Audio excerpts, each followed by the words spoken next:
चपड़ासी तो भर्ती करोगे हरियाणा के, और अफसर लगाने की बात आएगी, जज लगाने की बात आएगी तो आएंगे गुजरात से, राजस्थान से। आज हालात ऐसे पैदा हो चुके हैं कि हर तीसरा नौजवान बेरोजगार बैठा है। ये कौशल जो है, ये कौशल एक ऐसा जुगाड़ बनाया गया है जो इनडायरेक्ट पीछे के रास्ते से पर्ची और खर्ची दोनों चलाता है। दूसरा, कौशल तो है ही पर्ची की देन। कहते हैं कि पर्ची खर्ची की नहीं चलती, वो बताओ। एचपीएससी के दफ्तर में 3 करोड़ रुपए पहली बार हरियाणा के इतिहास में भारतीय जनता पार्टी के द्वारा मिले।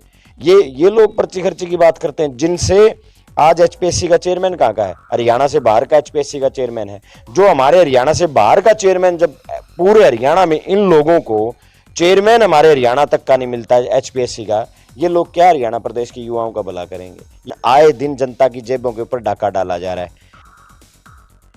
बिजली के बिलों की दर जो बढ़ाई गई है, वो इसलिए बढ़ाई गई है क्योंकि सारा पैसा हरियाणा प्रदेश का दूसरे प्रदेशों के विधायक और एमएलए खरीदने में, सरकार गिराने में जा रहा है। और मैं तो केवल प्रदेश की जनता से इतनी अपील करूंगा कि ये 4 साल औखे सौखे कुकरे काट लो। हाँ, अमन चैन स्थापित हो गया, अब चलो हंसी बैठे हैं। अभी पीछे से एक जेजेपी के नेता थे, उनकी हत्या कर दी गई। आए दिन हत्याएं हो रही हैं। कांग्रेस के नेता की हत्या कर दी गई। तो अगर देश में कहीं बात करोगे तो आए दिन किसी न किसी बड़े व्यापारी की, किसी न किसी बड़े नेता की हत्या की जा रही है। हाँसी में हर रोज फिरौतियां मांगी जा रही हैं। तो कहाँ अमन चैन हो गया? वो अमन चैन केवल भारतीय जनता पार्टी के चंद नेताओं को अमन चैन है, जो देश की जनता को लूट के खा के अपने घरों को भरने का काम कर रहे हैं। नहीं तो यहाँ पिछली बार जब मुख्यमंत्री जी चुनाव से पहले आए थे तो कह रहे थे कि आचार संहिता लगी, नहीं तो मैं हाँसी को जिला बनाने आया था। तो अब तो आचार संहिता भी नहीं है, सारी चीजें हट चुकी हैं, बंदिशें हट चुकी हैं। तो जल्द से जल्द हाँसी को जिला घोषित करो। तक हमारे साथ है नारनौल से कांग्रेस के विधायक, दबंग मजबूत विधायक जस्सी पेटवाड़, जो कि दिन और रात और जनता के बीच में रहते हैं। उनकी आवाज को विधानसभा में बुलंद करने का काम भी करते हैं और उनकी आवाज को अधिकारियों तक पहुंचा कर उनका समाधान करवाने का काम करते हैं। हमारे साथ जुड़ चुके हैं जस्सी पेटवाड़, जिनको कौन नहीं जानता, आजकल हरियाणा की जनता जानती है, हिसार जिले की जनता जानती है। जनता के बीच में रहते हैं, बातचीत करेंगे कुछ मुद्दों को लेकर। भाई साहब नमस्कार जी। राम राम जी। और ठीक हो जी? जमा बढ़िया जी। कहा जाता है जस्सी पेटवाड़ का रथ रुक नहीं रहा ना, मेहनत के दम पे यहाँ पहुंचे हैं और वही हमारा सफर है। और लोगों के बीच रह के उनकी समस्याओं का समाधान हो जाए, यही मेरा प्रयास है। और उम्मीद और प्रार्थना है परमात्मा से कि ये सफर रुकना भी नहीं चाहिए। सुबह का समय देखा जाता है कि सुबह 5 बज रही हो, रात के 12 बज रही हो, जस्सी पेटवाड़ का दरवाजा खुला रहता है हम लोगों के लिए। क्योंकि मेरे पास जो कुछ है वो आम लोगों का ही दिया हुआ है। उन्हीं लोगों के द्वारा ये आशीर्वाद, ये ताकत दी हुई है। अगर मैं आज उन लोगों के लिए खड़ा ना मिलूं, चाहे वो दिन हो चाहे रात हो, तो अन्याय होगा और अन्याय मैं कर नहीं सकता।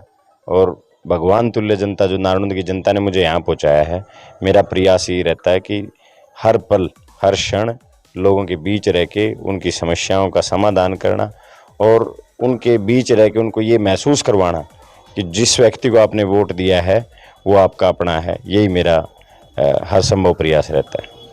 बात आती सरकार की, सरकार कहा जा रहा है, सरकार की ओर से बयान आ रहा है कि हमने रोजगार दे रहे हैं, योग्यता के आधार पर, यानी कि मेरिट के आधार पर रोजगार दे रहे हैं।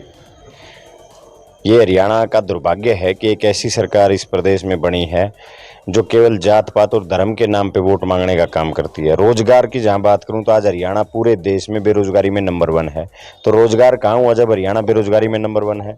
हालात आज ऐसे पैदा हो गए हैं कि एक ऐसी सरकार, मुझे बड़ी हैरानी होती है और मुझे तरस आता है मेरे हरियाणा प्रदेश के उन भाइयों के ऊपर, उन युवाओं के ऊपर, कि उन्हें कैसे लोकतंत्र में कैसे लोग मिल गए, जहाँ एक तरफ तो वो विधानसभा में बिल लेके आते हैं कि हम कौशल के कर्मचारियों को हटाएंगे नहीं, वो मुख्यमंत्री नायब सैनी बड़ी बड़ी बातें करते हैं कि कांग्रेस कौशल वालों को हटाना चाहती थी, कांग्रेस ने ये बयान दिए। जबकि कांग्रेस का एक नारा था कि हम स्थायी एचएससी और एचपीएससी के द्वारा भर्ती करने का काम करेंगे, ये नहीं कि हम कौशल के द्वारा कच्चे लोगों को भर्ती करेंगे। और जिन लोगों को भारतीय जनता पार्टी ने कौशल से भर्ती किया है उनको पक्का करने का काम करेंगे। लेकिन हैरानी है, और सबसे बड़ी मतलब ये प्रदेश किस दिशा में ये सरकार इस प्रदेश को लेके जा रही है। विधानसभा में बिल लेके आते हैं, बिल पास किया जाता है, वाहवाही लूटी जाती है कि हम 1,24,000 जो कौशल के कर्मचारी हैं उनको पक्का करने जा रहे हैं, उनको कोई सरकार हटा नहीं सकती।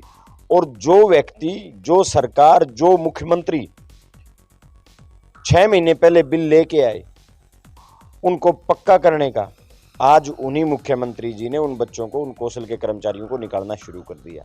ये हालात इस सरकार के हैं। जो लोग दावे करते हैं कि हमने रोजगार दिए हैं, वो आज रोजगार अगर दिए हैं, हरियाणा प्रदेश के बच्चों को चपरासी लगाया है। आज हालात ये हैं, अभी जज लगाए हैं, 110 जज लगे हैं, 66 बार के लगे हैं। एक एसडीओ की भर्ती आई थी, 80 में से 78 बार के लगे। लेक्चरर की भर्ती आई थी, 105 में से 49 बार के लगे। अभी एक उसकी असिस्टेंट सिविल की एक भर्ती आई, उसमें 49 में से 28 बार के लगे। मतलब कौशल के जरिए चपरासी तो भर्ती करोगे हरियाणा के, और अफसर लगाने की बात आएगी, जज लगाने की बात आएगी तो आएंगे गुजरात से, राजस्थान से। ये पर्ची खर्ची चलती नहीं जी। पर्ची खर्ची तो कौशल क्या है? किसको पता चलता है कि कौशल में कितने कर्मचारी लिए जा रहे हैं? किसको पता चल रहा है कि कौशल में कब किसको लिया जा रहा है? किसको पता चल रहा है? कोई नोटिफिकेशन नहीं आता, कोई ये पता नहीं चलता हरियाणा प्रदेश के नौजवानों को कि हरियाणा प्रदेश में कब, कहाँ, कितने कर्मचारियों की जरूरत है। आज हालात ऐसे पैदा हो चुके हैं कि हर तीसरा नौजवान बेरोजगार बैठा है। ये कौशल जो है, ये कौशल एक ऐसा जुगाड़ बनाया गया है जो इनडायरेक्ट पीछे के रास्ते से पर्ची और खर्ची दोनों चलाता है। दूसरा, कौशल तो है ही पर्ची की देन, इसका तो कोई दूसरा माध्यम ही नहीं है, कोई दूसरा रास्ता ही नहीं है, केवल पर्ची की देन है। और जो लोग कहते हैं कि पर्ची खर्ची की नहीं चलती, वो बताओ, एचपीएससी के दफ्तर में 3 करोड़ रुपए पहली बार हरियाणा के इतिहास में भारतीय जनता पार्टी के द्वारा मिले।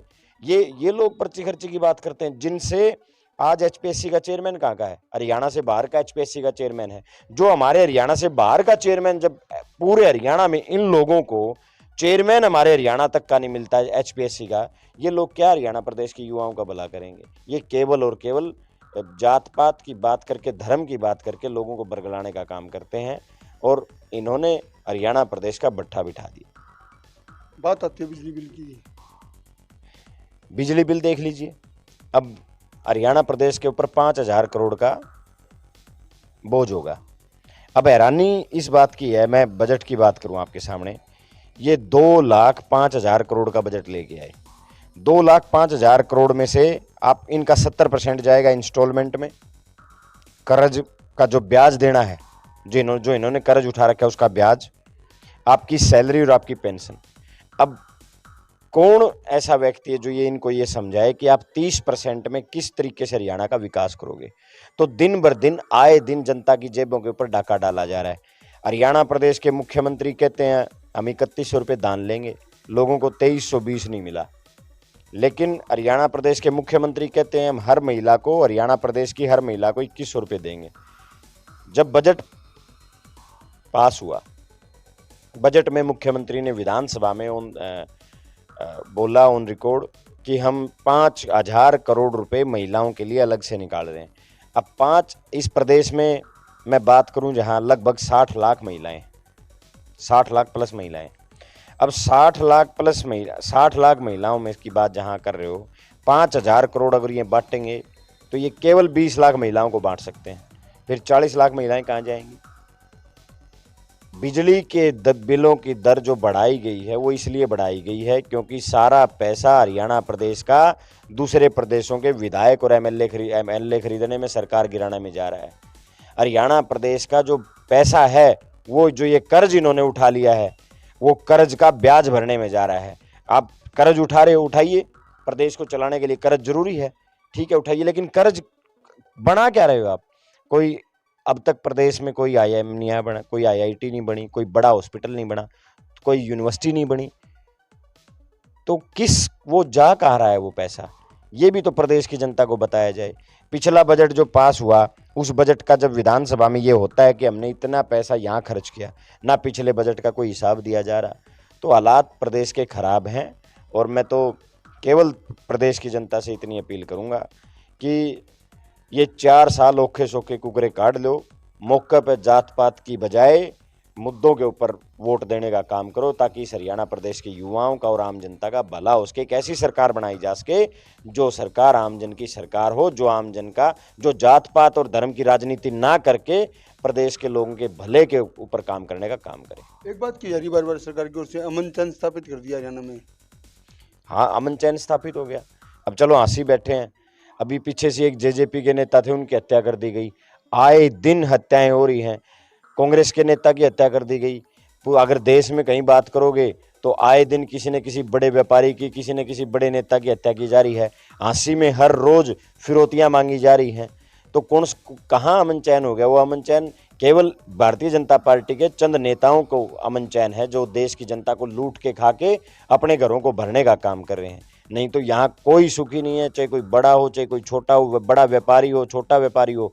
हर आज इस डर में बैठा है कि ये नहीं पता कि कब आपके घर पे कोई आके फायर कर जाएगा, चिट्ठी फेंक जाएगा, और अगर उसको पैसे नहीं दिए तो किस चौराहे पे आपको गोली मार दी जाएगी। ये हालात हरियाणा के और इस प्रदेश के बने हुए। आपने हांसी को जिला बनाने की मांग रखी थी, विधानसभा में बात उठाई थी, तो क्या लग रहा है हांसी कब तक जिला बन सकता है आपकी ओर से? मैं विधानसभा की बात हो, चाहे बार बार जब भी मैं मुख्यमंत्री से विधानसभा में मिला, मैंने तभी कहा कि हरियाणा में झांसी एक ऐसा है जो पुलिस जिला बन चुका है, और झांसी को पुलिस जिला आपने पुलिस जिला बनाया है, काफ़ी समय हो गया, तो आपको अब इसको जिले की घोषणा करनी चाहिए जल्द से जल्द। क्योंकि पिछली बार जब मुख्यमंत्री जी चुनाव से पहले आए थे तो कह रहे थे कि आचार संहिता लगी नहीं तो मैं झांसी को जिला बनाने आया था। तो अब तो आचार संहिता भी नहीं है, सारी चीज़ें हट चुकी हैं, बंदिशें हट चुकी हैं। तो जल्द से जल्द झांसी को जिला घोषित करो, ताकि यहाँ के लोगों की जो एक बहुत पुरानी मांग है, जो विकास का पहिया यहाँ रुका हुआ है, एक जिले की घोषणा के बाद विकास भी रफ्तार पकड़ेगा। तो मेरी मुख्यमंत्री से भी, और सरकार जो चेयरमैन है हमारे जिसकी जिला बनाओ कमेटी के, कृष्ण लाल पंवार जी, मैं उनसे भी फेस तीन चार बार इस मामले में मिल चुका हूँ कि जल्द से जल्द आप झांसी को जिला बनाओ, ताकि हमारे इलाके की एक पुरानी मांग पूरी हो सके।